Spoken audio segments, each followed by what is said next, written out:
예, 안녕하십니까. 오늘은 10강 대제사장의 족보 첫 번째 부분을 공부하도록 하겠습니다.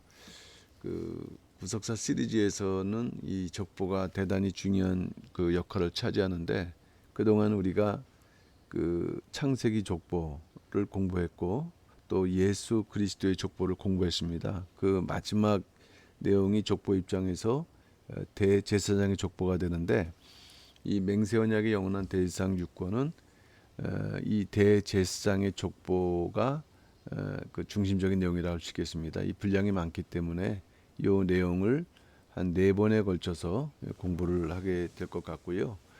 그리고 이 6권의 공부 분량을 이렇게 계산해 보니까 한 17번 정도의 강의가 이렇게 진행될 것 같습니다. 끝까지 잘 그 공부에 동참해 주시고 또 구속사 하나님의 구속사를 배워 나가시는데 도움이 되셨으면 감사하겠습니다. 그 서론이 있는데요. 족보에 대한 그 반복적인 내용이지만은 간단하게 말씀드리고 본론 들어가도록 하겠습니다. 그 일반적으로 족보에 대해서 말씀한다고 할 때 한 종족의 계통을 북의 중심으로 도표한다. 이렇게 그려나가다 보면 도표가 이루어진다는 말씀이죠. 아울러 그 발자취의 대강을 알기 쉽게 설명한 책이다 말씀하고 있습니다. 마찬가지로 성경도 족보가 대단히 중요한 역할을 차지하고 있는데, 구속사의 중대한 시기마다 족보를 기록함으로 인해서 그 하나님의 구속사를 밝힌다. 그러나 성경에서는 어떤 그 원리가 있습니다. 그 족보 그 어떤 상위 개념이라 할 수는 없지만은 그 위에 언약이라는 부분이 있습니다. 언약의 흐름을 사실은 성경은 창세기부터 계시록까지 이렇게 흘러가고 있는데, 그것을 일목요연하게 보여주고 입증한다. 그것이 바로 뭐냐? 그게 바로 족보라는 것입니다. 족보를 그리다 보게 되면은 거대한 구속사가 한눈에 조망된다, 보여진다는 것이죠. 마치 그 높은 산 꼭대기에서 지나온 그 과거를 이렇게 살피는 것처럼. 그래서 족보는 이름의 나열인데, 이 이름에 대한 생애를 또 이렇게 기록하다 보게 되면 하나의 큰 스토리가 아니겠습니까? 그러니까 사실은 성경 자체가 거대한 족보책이다, 이렇게도 설명을 드릴 수가 있겠습니다. 그러나 중요한 것은 성경에 나오는 족보를 우리가 이해할 때는 그 밑뿌리에 언약이 있다는 것입니다. 단순하게 역사의 기록을 하는 것이 아니라 이 하나님의 언약의 성취를 갖다가 밝히고 입증하는 것, 그게 바로 성경의 족보이기 때문에 절대로 성경의 족보를 모르고 성경을 알 수가 없다라고 말씀드릴 수 있는 것이죠. 언약이라는 게 뭐냐? 결국 상위 개념이라는 것은 아니지만은 족보가 언약을 입증하는 그런 면에서 볼 때는 언약이 사실 더 중요하죠. 그 어떤 언약이냐? 아담의 타락으로 결국 죄인들을 구원하겠다는 하나님의 역사이죠. 그 방법은 이 세상에 구주를 보내시는 방법입니다. 그 동기는 하나님의 사랑입니다. 그렇기 때문에 이 모든 것을 담고 있는 이 언약은 위대한 구속사의 원동력인데, 이 언약을 알아야 된다는 것입니다. 그런데 하나님께서는 이 거대한 성경 역사를 통해서 성경을 기록하게 하면서 어떠한 그 구조로 되어 있는가, 이 족보를 기록을 하고 있습니다. 결국 이 족보라는 것은 널리 보게 되면 언약을 배우게 되는 것이고 구속사를 배우게 되는 그러한 첫걸음이고 지름길이다. 그런데 또 따져보면은 족보를 공부하는 자체가 어렵게 느껴지니까 어떻게 보면은 결론처럼 보일 수 있지 모르지만은, 그러나 배우고 다시 원점으로 돌아가면 족보에서 시작한다. 언약을 배워나가고, 그래서 하나님의 전체 구속사를 통해서 거기에 나타난 하나님의 그 구원의 뜻을 깨닫게 하는 그런 구조로 성경이 돼 있다. 오늘은 이제 대제사장의 족보를 공부를 하게 되는데, 자, 첫 번째 대제사장의 족보입니다. 대제사장의 족보는 어디 기록되어 있는가 할 때, 그 역대기, 왜 구약 역사를 마무리한다고 할 때 역대기라고 했는가? 이거는 히브리 성경을 기준으로 할 때 한다는 것입니다. 우리나라는 역사서로 되어 있지만은 그 이제 히브리 성경에는 마지막 부분에 위치하고 있고, 그 다음에 바로 마태복음으로 하는 연결 고려와도 같은 부분인데, 1장과 9장, 그 다음에 23장과 26장에 그 족보가 기록되어 있는데 그 족보에는 레위 지파의 족보, 제사장의 족보가 기록되어 있다. 자, 결국에는 대제사장 이전에 제사장을 우리가 통해서 대제사장으로 발전시켜야 되는데, 제사장이라는 인물은 뭐냐면은 하나님과 이스라엘 백성 사이의 중보자 역할을 담당한다. 무엇을 통해서? 제사. 이 제사를 통해서 하나님과 인간 사이에 나가는 길을 이렇게 열어주는, 그러니까 죄를 사함으로 나갈 수 있는 자격을 부여하는 것이죠. 그런 역할을 해주는 인물인데, 그 가운데 대제사장은 제사장의 대표죠. 특별히 제사장과 다른 것은 이들은 1년에 하루 7월 11일 속죄일에 지성소에 들어가서 자기뿐만 아니라 온 백성의 죄를 속하는 일을 하는 것이 대제사장이다. 그러니까 왕이 없을 때는 대제사장이 곧 또 왕과 같은 역할을 하는 신정국가였던 것입니다. 그 기록이 그 역대상 6장에서 자세히 기록되어 있고, 그 다음에 포로 귀환 이후는 느헤미야에서 기록되어 있다. 그러니까 역대상은 아론부터 그 이제 스가랴의 아들 여호사닥까지인데, 이때가 바로 포로 귀환입니다. 포로 귀환까지 23명. 그리고 포로 귀환 이후에 포로까지 23명이고, 포로 귀환 이후에 그 이제 여호수아, 예수아부터 야뚜아까지 6명이 기록되어 있으니까는 성경에는 대상이 29명이 기록되어 있습니다. 29명이 기록되어 있다. 이따가 설명하겠지만은 이 29명 중간에 생략된 부분이 있는가? 생략된 부분이 나타나고 있습니다. 그래서 생략된 부분이 있기 때문에 혈통적으로 완벽한 족보인지는 우리가 단정할 수 없다는 것이죠. 그리고 29명이 기록되어 있지만은 이들이 대제사장인지 아니면은 그 당시에 대표적인 제사장인지라는 부분에 대해서도 불확실하다. 이렇게 저자이신 휘선 박윤신 목사님은 말씀하고 있습니다. 대제사장의 원어적 의미를 볼 때 코헨 가돌이라는 말이 먼저 나오는데요. 이 코헨 가돌이라는 말은 그 대제사장 가운데서도 좀 더 어떤 신앙적으로 뛰어난 인물들에 대한 그러한 그 명칭으로 사용되고 있다. 코헨이란 말은 제사장이고, 가돌이란 말은 큰, 존귀한, 위대한, 고상한. 세 명의 인물이 성경에서 코헨 가돌이라는 대제사장 직분으로 이제 기록되는데, 첫 번째가 여호야다입니다. 이 인물은 아시는 대로 아달랴, 요아스 시대의 대제사장이죠. 그 아달랴의 세력을 물리치고 요아스를 왕으로 세웠던 위대한 대제사장. 또 hil기야, 이것은 요시야 시대, 요시야 시대는 종교개혁 시대 아닙니까? 그러니까 또 요시야가 이러한 그 역사를 감당할 수 있었던 것은 그 배경에 이런 hil기야 같은 그런 위대한 제사장, 대제사장이 있었기 때문인 거고, 그 다음에 엘리야십이라는 대제사장에게도 붙여졌는데, 이 느헤미야 시대의 대제사장입니다.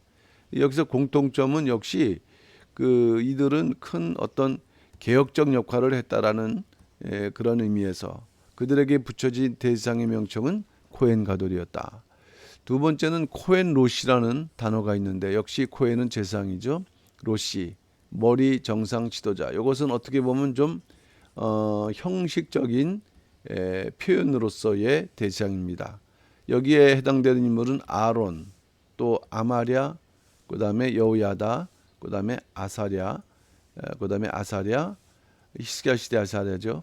시드기야 시대의 스라야, 또 다윗 시대의 시위대장이었던 여호야다에게도 이 코헨 로시라는 단어가 사용됐는데, 여기서 일단 앞부분하고 비교해 볼 때는 이 여호야다, 요아스 시대의 대제사장이었던 여호야다는 여기에도 해당이 된다는 말씀이에요. 그만큼 대제사장이라는 그 인물 가운데 여호야다가 상당히 중요했고 또 뛰어났다라는 것을 보여주고요. 그 다음에 그 이제 hil기야가 여기 설명을 했거든요. 여기 hil기야 두 번째, 그 요시야 시대의 그 대제사장 hil기야에게는 특별히 그 최고의 지도자에게 사용되는 나기드라는 히브리어를 붙여갖고 이는 하나님의 전을 주장하는 자이구나, 그런 권위를 하나님께 받았다라고 말씀을 드릴 수가 있겠습니다. 자, 그러면 두 번째로 볼 때 대제사장의 족보는 77대인데 77대 어디부터냐? 1대인 아론부터 주 70년이다. 요 때가 바로 예루살렘이 로마 디도 장군에 의해서 멸망을 당하고 이제 다 죽고 또 흩어지고 하는 그런 시대입니다. 그러니까 역사적으로는 이때까지밖에 그 대제사장이 존재하지 않았고 그 제도가 존립하지 않았다는 말씀이에요. 그것을 어떻게 기록하고 있고 이 유권은 그것을 하나로 이렇게 묶어 있는가? 그야말로 이것은 상당히 보기 드문 하나의 작업이면서 또 이 대제사장의 어떤 족보 속에 나타난 하나님의 구속 경륜을 나타내는 중요한 작업이 아닐 수가 없는데요. 일단 역대상 6장에는 레위 자손의 족보가 기록되어 있는데 그 중에서 이 대제사장 관련해 갖고는 이제 고핫부터 시작해서 여호사닥까지다. 고핫부터 시작해서 여호사닥까지다. 자, 그러면 이 고핫부터 시작했다는 의미는 어떤 의미가 있을까요? 고핫부터 시작을 했을 때 다윗과 솔로몬 시대의 직무를 감당한 이 사독, 요즘 강조를 했었는데 이 사독을 중심으로 해서 X자형이다. 여기가 사독이라고 한다면 위로 고핫부터 아이둡 12명, 밑으로 아히마아스부터 여호사닥까지 12명. 그러니까 아론부터 시작하면 12명이 나오지 않는데 굳이 고핫부터 시작함으로 인해서 사독을 중심하고 있다. 그리고 그 대칭을 이루고 있다. 이 대칭이라는 것은 요 중심이 강조점이 있다는 것이거든요. 그러니까 이제 앞으로 이 사독 반열 요거는 에스겔 성전하고도 연결되거든요. 성전을 끝까지 지켰다. 이 그 공로가 있는 그런 대상입니다. 그것을 이제 역대상 저자는 강조하고 있는 것이죠. 어쨌든 대제사장의 역사는 성전의 역사와도 함께하기 때문에 우리는 대제사장을 일단 성전 중심으로 일단 정리를 이제 해야 됩니다. 성전 없이는 대제사장도 무의미하다는 것을 우리는 어디서 발견할 수 있냐면은 남유다가 멸망할 때 성전이 회파되지 않았습니까? 성전 파괴. 그거에 대한 책임을 이제 림나 땅에서 느부갓네살에게 하나님께서 그 당시 대제사장이었던 스라야와 부제사장 스바냐를 림나에서 쳐 죽였다. 그냥 죽이는 것도 아니고 쳐 죽였다. 이것은 그 책임을 성전을 지키지 못한 것에 대한 책임을 묻고 계신다는 의미가 되겠어요. 앞으로 우리는 그 이제 성전별을 중심으로 일단 시작이 이렇게 되기 때문에 공부를 하게 되는데 첫째가 장막 성전이죠. 모세 장막 성전. 두 번째가 솔로몬 성전입니다. 세 번째가 스룹바벨 성전, 네 번째가 헤롯 성전인데 헤롯 성전은 새로 지은 것이 아니라 스룹바벨 성전을 리모델링했다 그럴까요? 이제 그러한 성전인데 이것조차도 주후 AD 70년에 이제 멸망을 당하게 되는데 이 역사 속에서 그 아론부터 아이둡까지 10명의 대상이 여기 포함되어 있고 솔로몬 성전에 해당되는 기간 동안에는 사독부터 스라야까지 12명의 대제사장이다. 스룹바벨은 포로 귀환해서 여호수아와 이제 그 대표자죠. 스룹바벨과 같이 야또아까지 6명. 그리고 그 이후에 사실 하나님께서 언약하지 않으셨던 그러한 성전으로서 17명의 대상이 해당되는데 요 내용에는 성경도 있지만은 이 내용을 연결하기 위해서 유대 역사서를 갖다가 참조하셨다 하는 것이죠. 저자께서 구약 시대 이후 신구약 중간기부터 주후 70년 성전이 파괴될 때까지 어디에서 있냐? 요세푸스라는 그 인물입니다. 요세푸스도 이 레이지파라고 그랬어요. 레이지파. 그런데 이 역사가 이 요세푸스라는 역사가가 이 사람이 중요한 것은 예수님 당시 사람이에요. 예수님 당시. 그러니까 이 요세푸스 역사가에는 예수님에 대한 간략한 기록이나마 나오고 있거든요. 그리고 이 사람이 성경에 기록되지 않은 역사를 아주 망라했다. 성경과 더불어서 망라했다. 그러니까 우리가 이제 첫째는 구약 성경이죠. 두 번째는 신약 성경이지만 그 사이에 요세푸스가 기록됐던 그 유대 고대사를 비롯한 역사서를 참조하면서 우리는 77대 대제사장의 족보를 완결할 수 있다 한다는 것입니다. 주전 1445년부터 시작됩니다. 이때가 바로 성막이 시작된 때니까. 그리고 하나님께서는 모세의 아론을 대제사장으로 이제 임명하셨어요. 이때부터 주 70년까지 약 1500년간입니다. 1500년.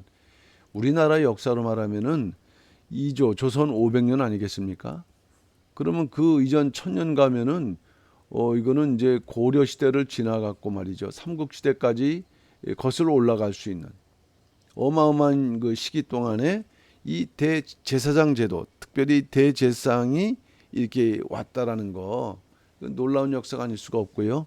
대제사장은 74명이라 했습니다. 대수로는 77대. 그러니까 여기에는 이제 그 중복가는 또 다시 맞고 하면서 놀랍게도 또 이 77대라는 의미를 갖게 되는데요. 일단 우리는 이 족보를 세 가지로 분류해서 공부하게 될 것입니다. 첫 번째는 성전별로 구분된 29대의 제사장들의 또 생애, 그리고 시대별로 요때는 이제 성전은 존재했지만은 그러나 이제 그 저기 시리아의 그 지배, 셀류쿠스의 지배를 받고 또 이제 그런 그 지배 시대에 이르면서 뭔가 그 어떤 정식적인 그런 그 제사장 임명이 이루어지지 않는 그런 이제 시대에 임하게 되는 것이죠. 이제 그거에 앞거는 이제 임명자, 이 헤롯이 임명을 하게 되면서 원래 그 세습제인데요. 헤롯이 임명하면서 완전히 부패하게 되는 거 아니겠습니까? 그러니까 그러한 시대를 우리는 구분할 때 먼저는 성전별로 가장 성경적이죠. 그 다음에 시대별, 이제 요 부분 자체는 성경에 나와 있는 게 아니라 유대 고대사를 참조한 것입니다. 그 다음에 여기에는 고대사와 더불어서 신약 성경을 참조한 내용들이 되겠습니다. 자, 그러면 두 번째 내용인데 성전별로 구분한 대제사장 역사. 오늘은 이 부분도 1대에서 10대까지만을 공부합니다. 이제 또 마지막 부분에 좀 짚고 넘어가야 될 부분이 있기 때문인데요. 이것은 주전 1445년부터 595년까지다. 이때가 바로 솔로몬 성전이 완공된 시기이기 때문이죠. 자, 그러면 이때까지 10대 대제사장이었다. 자, 장막 성전은 모세가 시내산에서 하나님의 식양을 받아서 처음 만든 것입니다. 7월 10일 날 속죄일 때 또 하선을 했거든요. 그래서 그 다음에 1월 1일 날 완공이 됐으니까 사실은 이 성막을 완공한 시기는 그렇게 오래된 기간이 아닙니다. 몇 년이 아니라 몇 달이에요. 그러면 하나님께 식양을 받아서 지혜를 받은 사람들이 만들었다. 1445년 1월 1일에 완성했다. 이것은 무엇을 의미하느냐? 하나님께서 자기 백성과 함께 하신다. 임마누엘. 또 그들을 통치하신다. 이런 의미. 또 하나님께 나아가는 통로. 그런데 장막 성전이었기 때문에 장막 광야에서 진이 옮겨질 때마다 장막을 옮기는 그러한 수고를 누가 했는가? 레위 사람들, 제사장들이 했다는 것입니다. 자, 그래서 이 광야 시대 솔로몬 성전이 지어지기까지는 10명의 대제사장들이 직을 수행했다.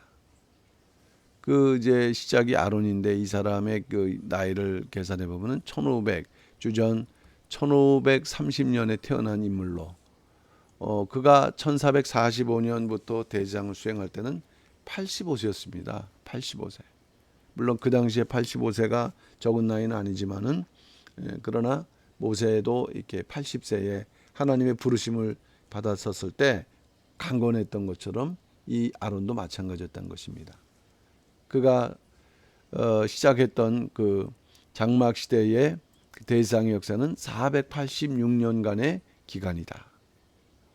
자, 그런데 486년간의 기간에 10대라 그랬습니다. 10대면은 48년 정도가 1세대가 된다는 의미인데, 실제로는 1세대는 25년, 30년. 이게 성경의 그러한 기본적인 그 역사거든요. 사람이 결혼해서 아이를 낳고, 그래서 그 다음 세대가 이제 또 그 아이를 낳고 하는 그 기간의 간격은 25년에서 30년 볼 때, 야, 여기에도 생략한 대수가 있겠구나라는 것을 우리가 추측할 수 있는데, 그것을 입증할 수 있는 게 바로 역대상 6장에 기록되어 있는 제사장 사무엘의 족보가 이를 뒷받침한다. 어떻게 할 수 있냐면은 아론의 후손 중 이제 10대는 요 아이둡이거든요. 아이둡. 그러니까 무슨 말씀이냐면은 아이둡하고 사무엘이 동시대다. 거슬러 올라가면 아이둡의 그 조상은 아론이고, 이제 그 사무엘의 그 조상은 고라로 이렇게 연결된다고 할 때, 자, 그런데 요 대수가 이 고라 사무엘 계통은 15대인데 비해서 아론 계통은 이 8대다. 그러니까는 약 7대 정도가 생략되어 있다라는 거. 그러니까 결국 이 가운데서도 대상이 있었지만은 하나님께서 인정하지 않음으로 인해 갖고 요 인문들만 기록되어 있다라는 것을 보면서 우리는 생략된 것을 확인할 수가 있습니다. 이것을 통해서 성경은 그 혈통적인 족보 기록이 아니라는 거, 그리고 하나님께서 원치 않으시면 그 이름이 성경에서 누락된다는 거 하는 것을 우리에게 말씀하고 있죠. 1대 아론입니다. 고상하다. 광야 40년 동안의 세 지도자는 모세와 아론과 미리암인데 이제 형제 자매죠. 그 가운데에서 대상은 그 아론이 맞고, 이 분은 유다 지파인 나손의 누이 엘리사바와 결혼했다. 그래서 네 아들을 낳았다. 나답, 아비후, 엘르아살, 이다말인데 이 중 두 아들은 하나님께서 명하지 않는 그 불로 제사를 함으로 인해서 죽임을 당했습니다. 그 결과 엘르아살, 이다말이 제사장을 직분을 낳으면서 아론을 이은 것은 바로 엘르아살이다. 이렇게 됩니다. 2대 이건 이따 설명하겠죠. 그리고 아론은 이제 가나안 입성 시점까지 1406년이 가나안 입성인데 그 한 해 전에 123세로 죽었습니다. 39년간 대제사장직을 수행했다. 자, 그러니까 아론은 공도 있고 또 과도 있어요. 실수, 범죄도 있어요. 그러면 어떤 공이 있느냐 할 때 그 아말렉 전투는 중요하거든요. 하나님께서 아주 그 이제 저주하셨던 그런 종족이에요. 이제 전투할 때 모세가 손을 계속 들고 있어야 될 때 승리가 이루어졌거든요. 근데 이 힘이 떨어져서 또 손을 내리면은 이제 패배함으로 인해 갖고 훌과 함께 모세의 손을 받들고 있었다. 그러면 그 받들고 있는 사람들은 뭐 힘들지 않았겠습니까? 어쨌든 승리에 기여했고요. 성막이 세워지자 하나님의 권위를 대행하는 자로서의 대제사장 직분을 수행했다. 어쨌든 계보의 시작임으로 인해서 대제사장은 아론의 자손이다라고 불려지기도 했고, 아론의 집이라고 불려지기도 했고, 아론의 반차를 좇는 자다라고 이 아론이 이렇게 대표로 나오고 있는데, 자, 이제부터는 이제 그 아론이 잘못한 일들이에요. 범죄한 일들. 모세가 율법을 받기 위해서 40일간 시내산에 올라가 있었을 때, 이게 6차죠, 6차. 금송아지 우상 숭배를 선동했어요. 예, 자기가 뭐 관계없는 것 같았지만은 실제로는 선동했죠. 또 어떤 죄가 있었냐면 모세를 비방함으로. 물론 미리암은 또 이로 인해서 하나님의 징계를 받았죠. 문둥병 되는. 하나님께서 모세를 통해서 구수연을 취하는 것조차도 하나님의 어떤 뜻인데 이것을 인간적인 생각으로 판단함으로 비방하는 범죄를 지었다. 그 다음에 가데스의 무리바 반석에서 이 하나님의 말씀, 명하라고 한 것을 이제 치라고 했던 그 불신. 모세도 이때 범죄함으로 인해서 가나안 땅에 들어가지 못했거든요. 그러니까 결국 그 핵심은 하나님의 거룩함을 나타내지 않았다라는 것이 하나님께서 보시는 큰 죄였어요. 그 대가는 가나안 땅에 들어가지 못했다. 그러니까 하나님의 거룩함을 나타나야 되는데 나타나지 못했다. 우리 삶이 또 그렇게 될 수도 있는데 그 원인은 하나님의 말씀을 불신하는 데 있다는 면에서 발견할 수가 있습니다. 이제 그런 범죄로 인해서 계승을 해야 될 때 하나님께서는 호르산에서요 아론의 예복을 벗깁니다. 이 벗김을 당한 것이죠. 여기 보게 되면은 이제 자연사가 아니라 그랬어요. 얼마든지 감당할 수 있었지만은 이러한 불신의 결과 이제 박탈당한 거예요. 대상을 옷을 벗김을 당했다. 그 아들에게 또 넘겨줬지만은 과정은 온전치 않았고 또 결국 죽었고 온 회중은 30일 동안 그를 애곡했다. 그 또 위대한 또 지도자 중에 한 사람이었고 또 고생 많이 했죠. 예. 이대는 엘르아살입니다. 뜻은 하나님께서 도우셨다. 그러니까 아론이 이제 그 엘르아살 이름 지을 때 하나님께서 도우셨다라는 그런 믿음으로 지었을 때 셋째 아들이고 그 부디엘의 딸과 결혼해서 비느하스라는 요건 이제 3대 대상이 되는데 아주 훌륭한 인물들 계보가 이제 이루어지고 있는 것이죠. 엘르아살은 사독과 에스라의 조상이다. 이걸 볼 때 우리는 이 사독이 나중에 중심되는 물론 신약 때는 사두개인으로 발전하지만 그러나 구약 때에서는 이 에스겔 성전으로 연결되는 아주 중요한 역할하는 제사장 가문이고 또 대상이 되었다. 근데 여기 하나 또 살펴봐야 될 것은 에스라의 조상이 되었다. 에스라는 학사지만은 제사장이었고 또 이 가문을 통해서 볼 때 이 대제사장이 될 수도 있는 그런 인물이 된다는 것이죠. 어쨌든 우리는 요 계보를 기억을 해야 되겠고요.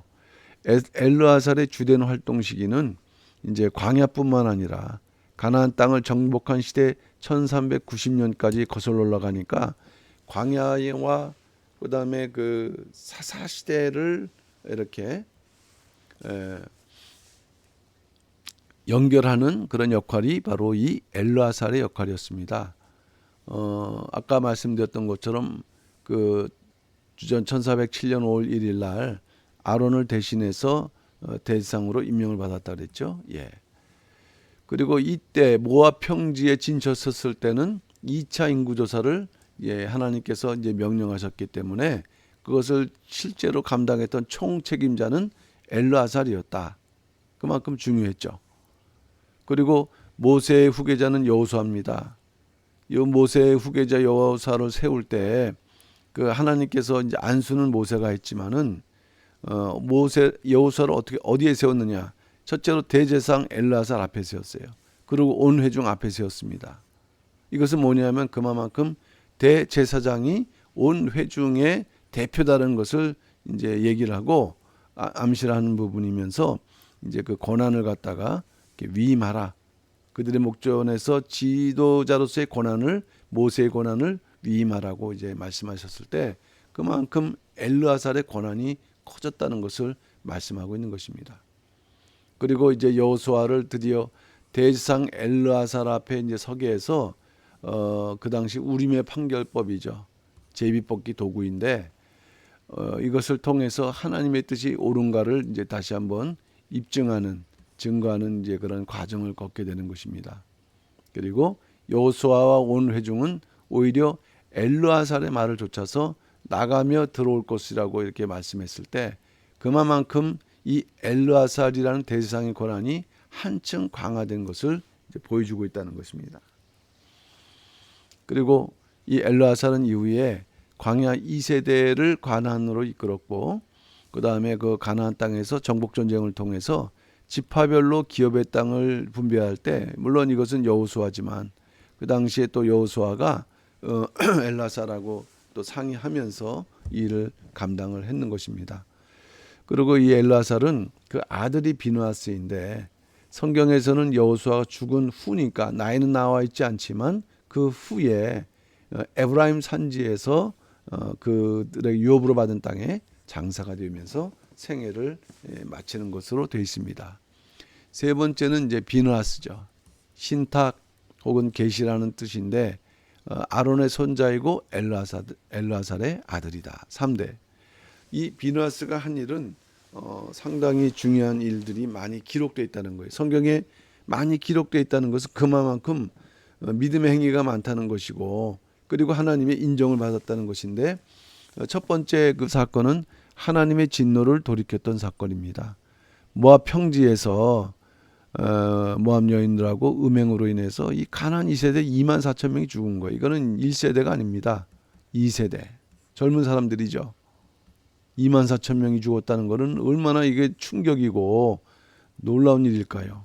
근데 이거를 종식시킨 인물이 바로 비느하스인데, 이런 죽는 와중에서 이 시몬 지파의 족장 시므리라는 사람은 이 분위기가 참 이게 어떤 그 생각인지 우리가 알 수 없지만은 그 와중에 미디안 여인 고스비를 이제 데리고서 자기 장막으로 들어갔는데, 이거를 발견하고 그 하나님의 질투심으로 창을 들고 가서 이제 두 사람이 이렇게 붙어 있을 때 창으로 이렇게 배를 꿰뚫어 죽인 일이 하나님의 진노를 돌이켰다.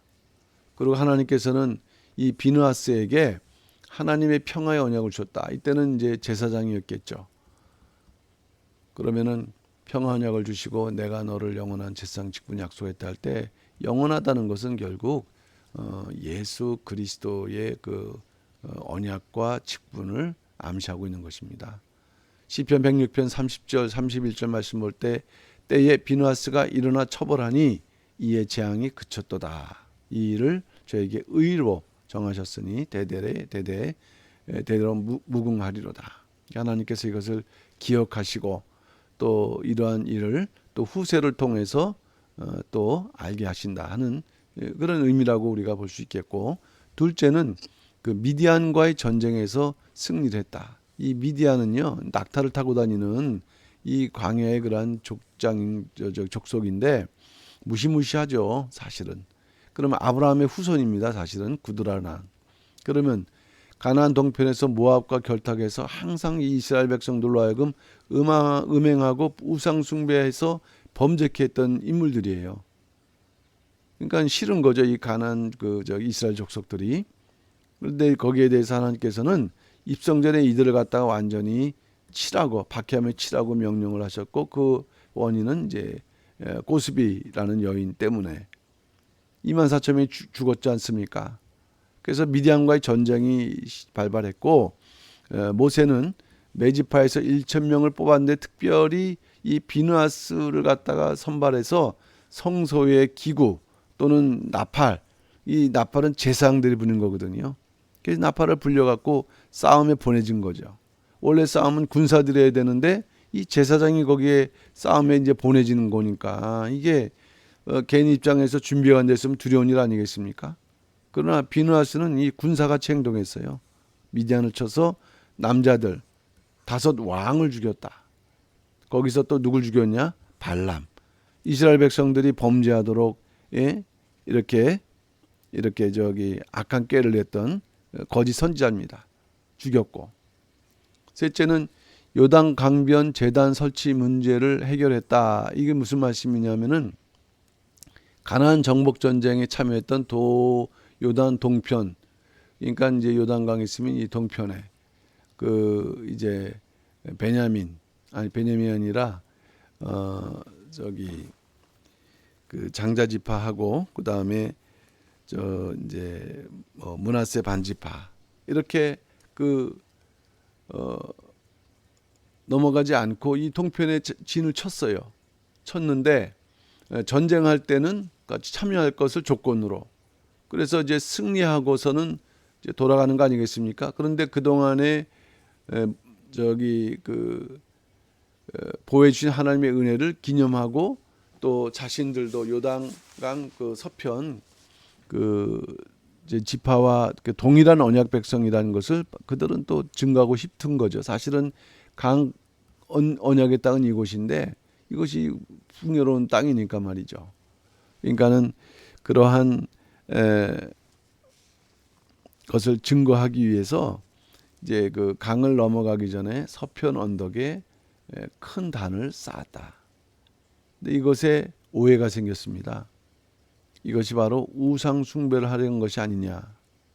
그러니까는 이제 서편에 있는 지파들이 이것에 대해서 이것은 우리가 공멸하는 일이다라는 면에서 동편 지파하고 싸우기 위해서 이제 실로에 모였는데 이것을 누가 중재했느냐? 비느하스가 중재했다. 이스라엘 자손들은 비느하스하고 10명의 두령을 뽑았다. 자, 동편 지파에게 보낸 것이죠. 후에 이것이 그런 의도가 아니었다는 것을 알고 화해를 하게 됐는데 그 화해와 공동체 분열을 방지한 인물이 바로 누굽니까? 바로 이것이 비느하스라는 말씀이에요. 훌륭한 인물이죠. 그 다음에 네 번째, 베냐민 지파와 전쟁에 예배를 인도했다. 이것은 어떤 일이냐면 참 그 사사 시대에 나타난 아주 그 기이한 일 중에 하나죠. 그 얼마나 시대가 타락했다는 것을 보여주는 그런 일이기도 한데 그 에브라임 산지의 한 레위인의 첩이 행음했다. 그래서 이제 그 친정으로 이렇게 보냈죠. 보냈는데 그걸 다시 이 레인이 데리고 오는 과정에서 이 베냐민 지파에 속한 그 기브아의 비류들, 이 비류들은 건달들, 양아치들 이런 거죠. 밤새 여러 사람이 그 욕을 이제 그 강간을 한 것입니다. 그러니까 이게 그 너무나 얼마나 강간 심하게 당했으면 이제 죽었어요. 레인들이 시체를 갖다가 레인이 시체를 그냥 가져와서 그냥 둔 것이 아니라 12덩이, 이건 12지파를 상징하죠. 이스라엘의 각 지파에 보냈을 때 이 역사 속에 없었던 일이에요. 그러니까 연합군이 40만 명 병력으로 이제 베냐민을 갖다가 싸우려고 했는데 이러한 혈기로만 하다 보니까 첫 번째 싸움에서는 2만 2천 명, 두 번째 싸움에서는 18,000명이 죽는 패배를 당했다. 다시 한번 돌이켜보는 가운데 금식하고 하나님께 제사와 제사를 예물을 드리고 하나님께 물었어요. 이때 이 예배를 인도한 것이 비느하스다. 이후에 큰 승리를 얻었고 베냐민 지파는 지파 자체가 멸족할 정도의 600명만 남은 결과였다. 그 대표적인 인물이 비느하스다. 그래서 비느하스는 이 성막문을 지키는 우두머리이기도 했는데 이가 했던 노력은 하나님과의 관계를 이스라엘이 하나님과 관계를 회복하는 일을 노력했고 또 이스라엘이 서로 상호 간의 관계를 회복할 수 있도록 노력했고 그 다음에 세 번째가 이스라엘을 안정시키는 중재자의 사명을 충성되게 수행했다. 또 이에 대한 죽음의 기록이 없다는 것은 어떠한 그 이제 성경적인 의미인지 우리가 정확하게는 알 수 없지만 어쨌든 이 그 비느하스의 약속하신 축복이 무궁토록 영영이 이렇게 약속이 있기 때문에 또 죽음에 대한 기록을 굳이 하지 않은 것이라 우리가 생각을 해볼 수가 있습니다. 그 다음에 이제 4대에서 10대까지 아비수아와 아이두까지. 그러나 여기에는 성경에 특별한 기록이 되어 있지 않다. 그리고 아까도 말씀드렸던 것처럼 생략된 대수가 있다. 어떤 하나님의 뜻을 위해서 특별히 기억될 만한 일을 하지 않았다는 것을 이제 말씀하고 있죠.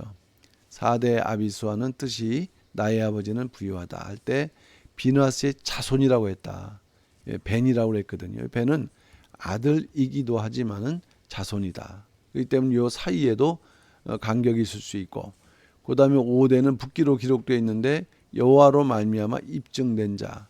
6대는 우시 혹은 우시엘인데 강함. 누가 강하냐? 하나님께서 강하시다라는. 이제 그들 그나마 이들이 그 이름대로 또 행했기 때문에 빠지지 않고 기록되어 있다라는 것을 우리가 볼 수 있는데 여기서 중요한 것은 이 6대 우시 이후에 요세푸스의 기록을 통해서 그 계열 반열이 바뀌고 있다는 것을 우리는 알고 있어야 됩니다. 유대 고대사를 보게 되면은 우시 후에 아론의 셋째 아들 그 엘르아살 계통으로 내려왔거든요.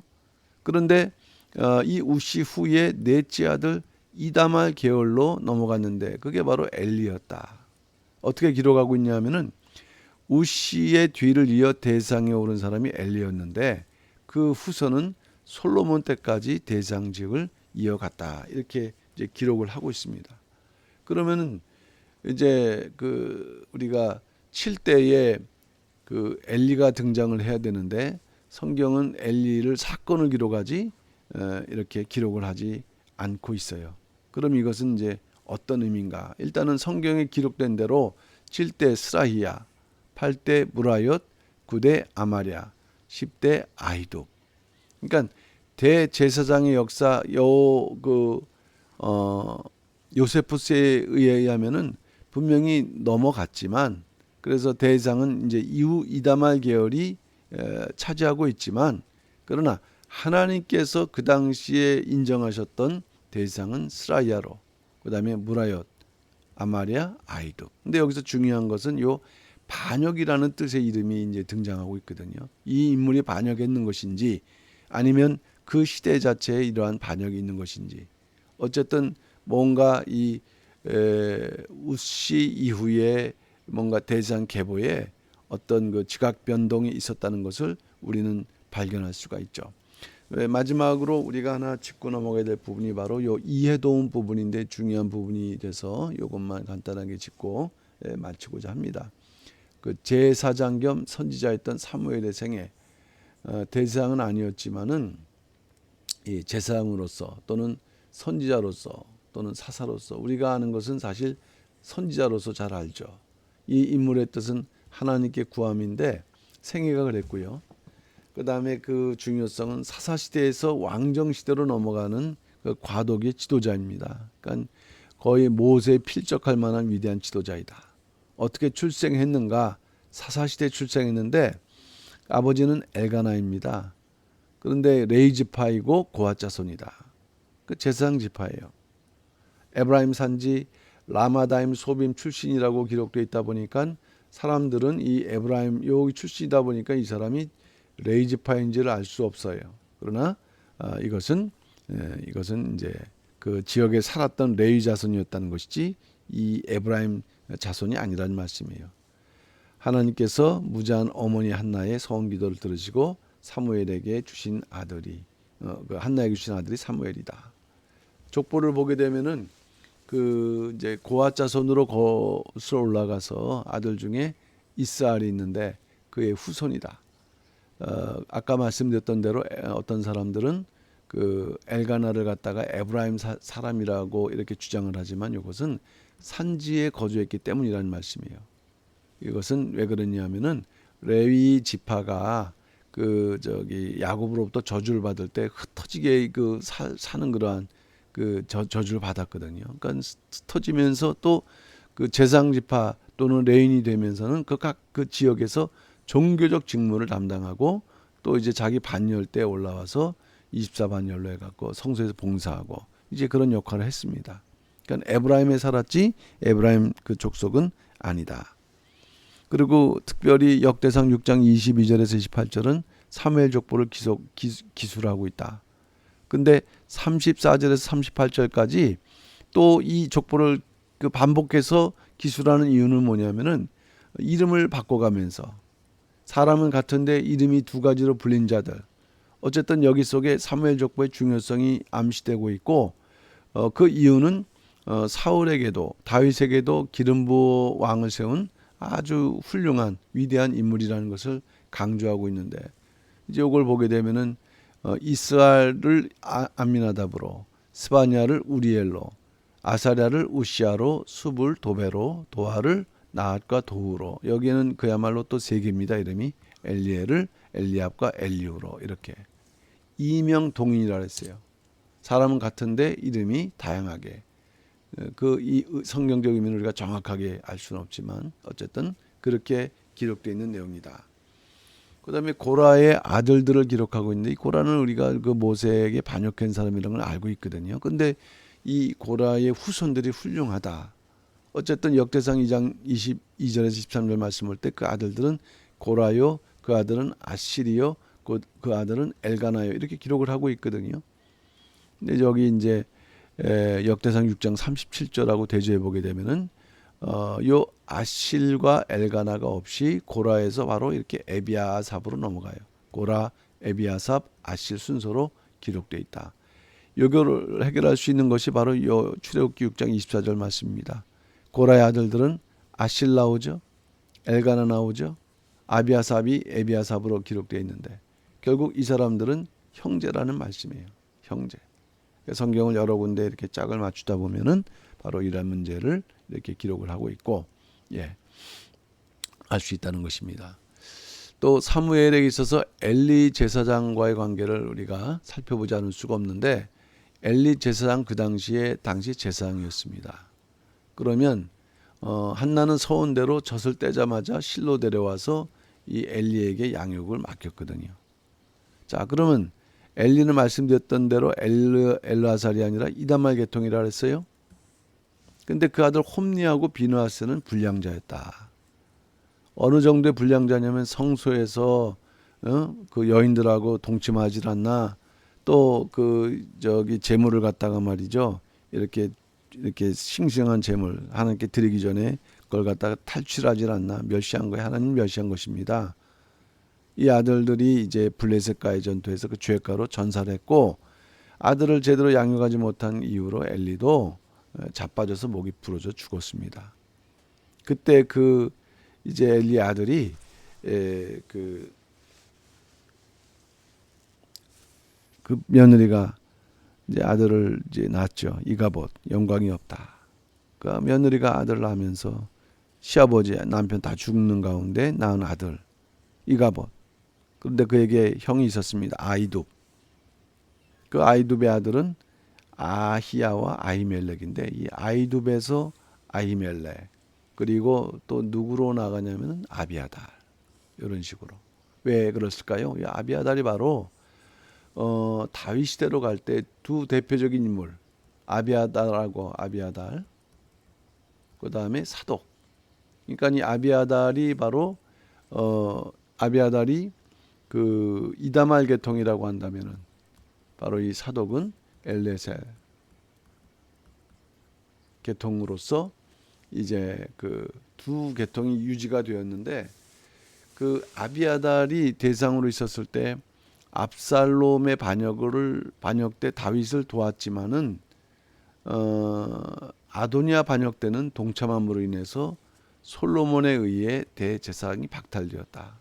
그 결과 대제사장직은 그 이후로 사독의 후손들이 독점되었고, 아까 설명됐던 대로 에스겔 40장에서 48장에 그 에스겔 성전의 환상이 나오는데, 여기에서 제사장으로서 누가 등장하느냐? 사독이 하나님의 인정을 받고 있다, 이 말씀이에요.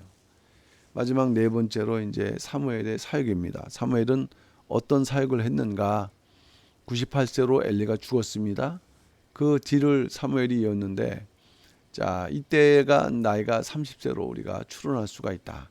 그것이 바로 성경의 역사이고, 예수님께서 공생애를 시작하실 때 나이고, 또 그러면서 그것이 바로 예수님을 증거하는데, 그 이후에 블레셋과의 전쟁이 시작됐습니다.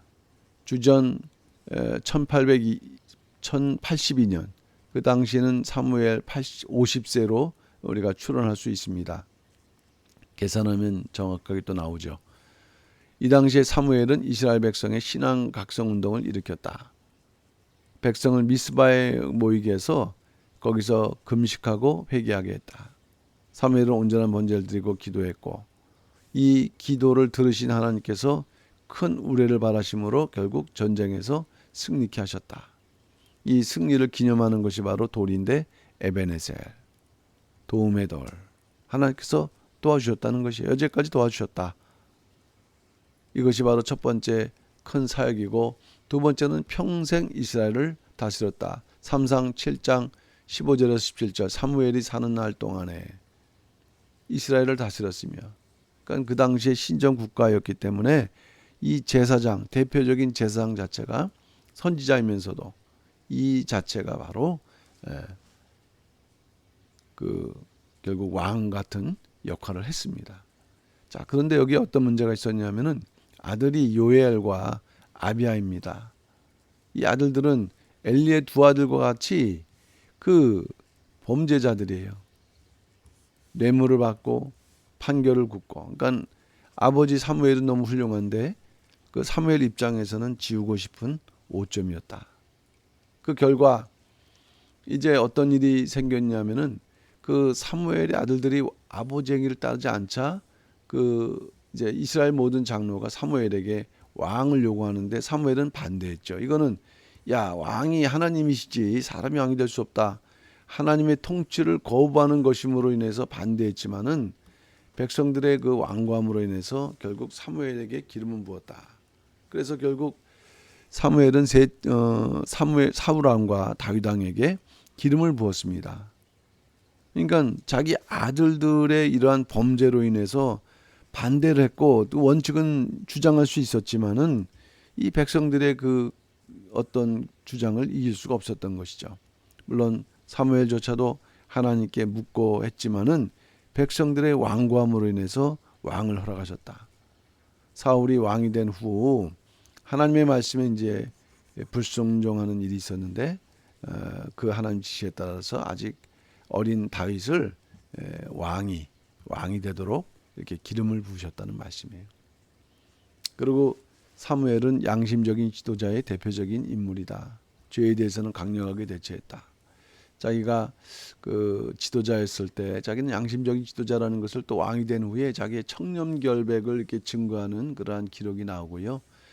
또 그러면서도 이제 왕을 세웠으면서도 왕을 구한 죄악을 책망하고 그 다음에 백성들의 죄를 깨닫게 하기 위해서 하나님께 기도해서 비가 오지 않는 시기임에도 불구하고 큰 비, 우레와 비가 내리는 것을 이제 백성들로 하여금 하나님을 두려워하고 또 하나님의 그 종 사무엘을 두려워하게 했던 것입니다.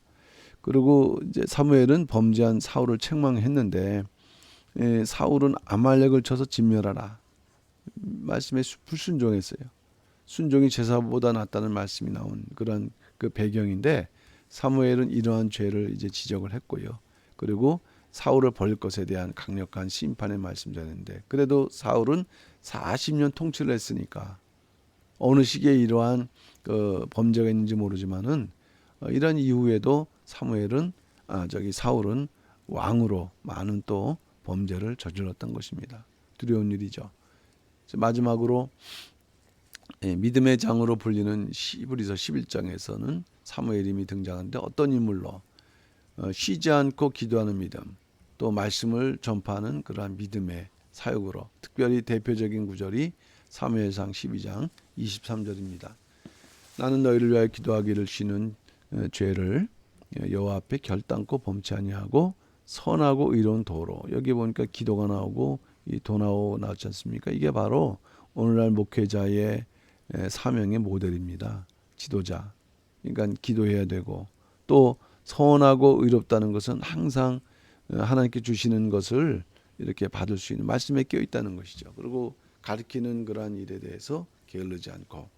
그래서 오늘날 사무엘은 부정부패가 만연한 우리 사이에 모범적인 지도자상을 세워주는 아주 훌륭한 위대한 그러한 하나님의 종이었다 하는 것을 발견할 수가 있겠습니다. 그래서 오늘은 성전별로 구분한 대상 역사 가운데 1대에서 10대까지 하고요. 그 다음은 이제 다음 11강에서 공부를 하도록 하겠습니다. 예, 감사합니다.